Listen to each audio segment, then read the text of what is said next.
Over time, we've seen a lot of different first-person shooters that have kind of pushed the boundaries when it comes to gameplay, art style, and overall storytelling. Today, I'm here to talk about MOUSE P.I. for Hire, developed by PlaySide, or published by PlaySide Studios and developed by Fumi Games. Now, I got to check this game out at Summer Games Fest this past year in California, and I was head over heels with the game right out the bat. It is something super cool that features an art style of like the 1930s rubber hose animation style, and this game is very unique and it's extremely fun, and I'm excited to say it is something really special that you should really dive into yourself. So this game is based on a detective, a private eye named Jack Pepper in the city of Mouseburg. So I'm not going to spoil the story on this, but I have been playing this game for about 2 weeks now, and the release date for this game is tomorrow, April 16th. You'll be able to get your hands on it no matter the console, because it comes out for PC, PlayStation 5, Xbox Series X and S, and of course Nintendo Switch 2. One of the greatest things about this game, of course, is its hand-drawn black and white rubber hose animation style.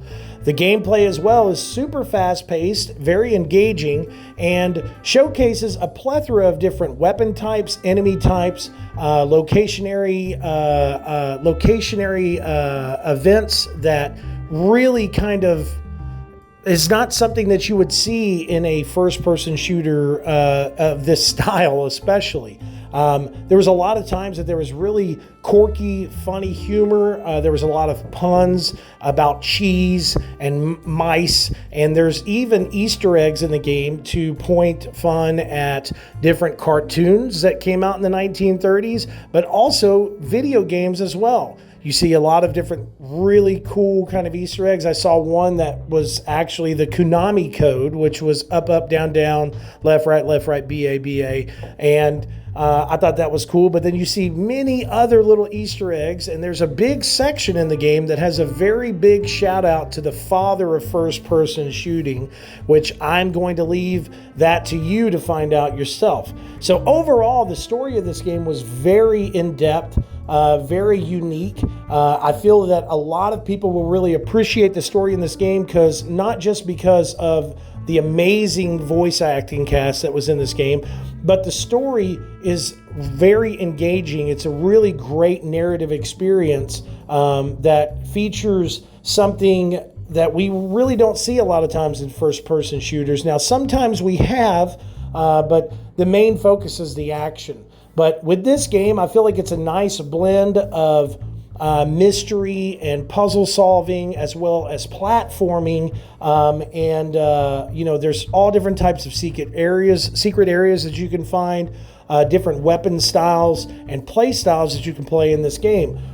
Now, one thing that I did see an issue with was at times the controls were not clunky, but it was more or less that you didn't have some abilities that you get later in the game that I feel that could have been used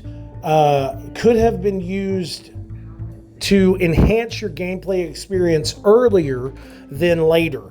And that is like the double jump, or the ability that you get to where you can use your tail to spin in the air and kind of glide down to certain areas. I feel like it would have been easier to kind of go through these levels if you had those abilities earlier in the game. But with that said, I also feel like there should have been somewhat more of a feature on like a map.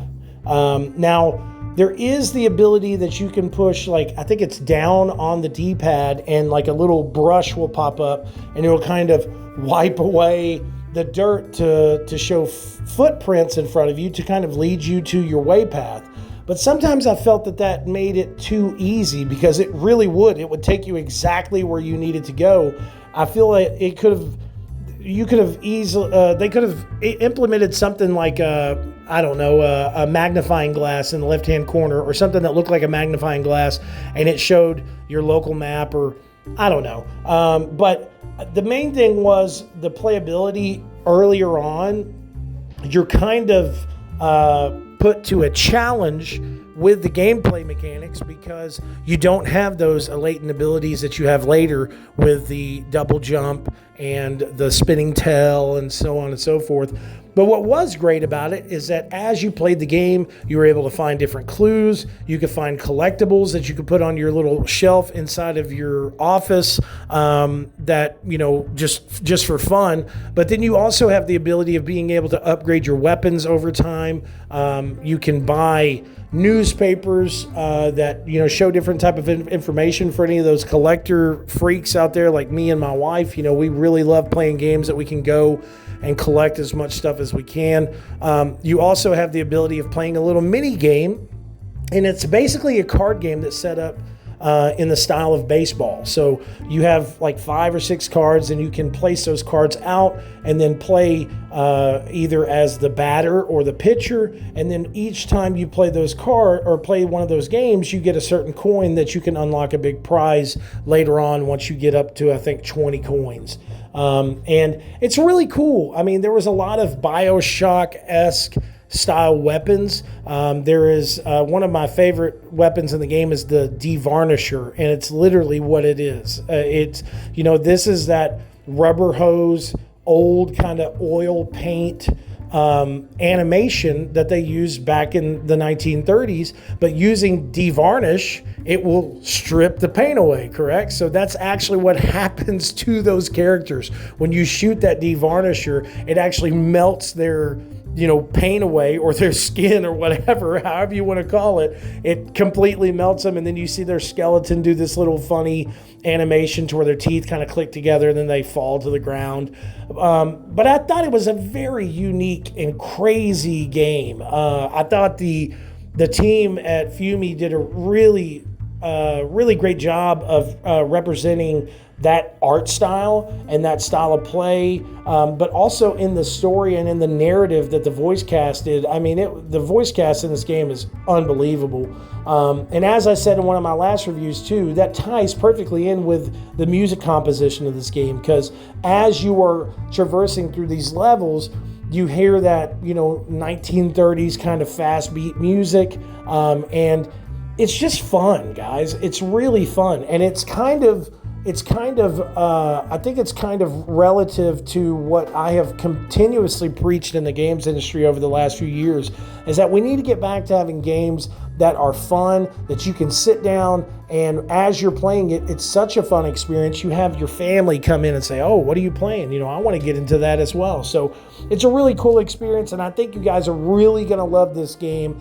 Now, as I said, something that did hold me back from giving this a perfect score was the abilities, the abilities that you get later in the game. I feel like if they were put into the game a little earlier, then we could have had somewhat of a better experience, because there's some times, you come up on some of these boss battles, and with not having those latent abilities, it gets a little rough. I'm just going to say, there's a couple of boss battles that I had that, like one boss battle I had one boss that I had to face off against. I think I ended up having to play that boss battle over like 15 times, because now, mind you, I'm not the biggest and best gamer out there, but some of the ones they're a little tough at times, and having those abilities like the double jump or the floating aspect or whatever, I feel like if I had those earlier, I could have taken those bosses down a little bit easier, but maybe that's why they did it. I don't know. But as I said, this is a really great experience that I think a lot of people are really going to enjoy, and I have really enjoyed my time with this game. I think it is definitely one of the best indie titles of the year, and I think it is for sure something that anyone that is a fan of the first-person shooters needs to play, no question.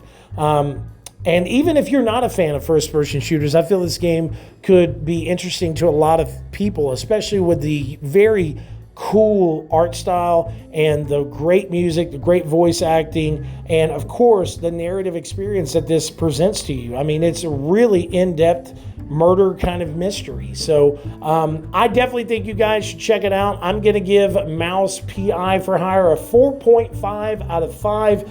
As I said, I feel that the one thing that kind of held it back from getting that perfect score was the latent abilities. But I definitely think you guys should check this game out. Big shout outs to Fumi Games for giving us the opportunity of checking this game out. Now, I will say too, lastly, I did play the game originally. I started reviewing the game on PC, and then I moved to the PS5 version about 4 days ago or 5 days ago. And you can tell there's somewhat of a difference. Now, I don't have the biggest and strongest PC out there, but I got a really good experience on PC, even though I don't have an extremely, powerful console or PC. But the PS5 version worked just as well, and I feel like the quality was great. One of the cool things too, I totally forgot to shout this out, but one of the cool things too, if you really want to have an old world feel to the game, make sure to go to the settings. It's something that it's going to ask you right at the beginning of the game, but it'll ask you if you want it a certain style, and you can do like the audio to change it to vinyl or change it to these different styles of audio. You can also add, like in most games, you can change the film grain or whatever, but when you change the film grain, you change the style of the visuals and the audio, you can actually make it look older, and it has that kind of old film look, and I really love that aspect about this game. So as I said, 4.5 out of 5. Please make sure to check us out at Cinelinx.com for some of the latest and greatest geek news, movie news, and gaming news.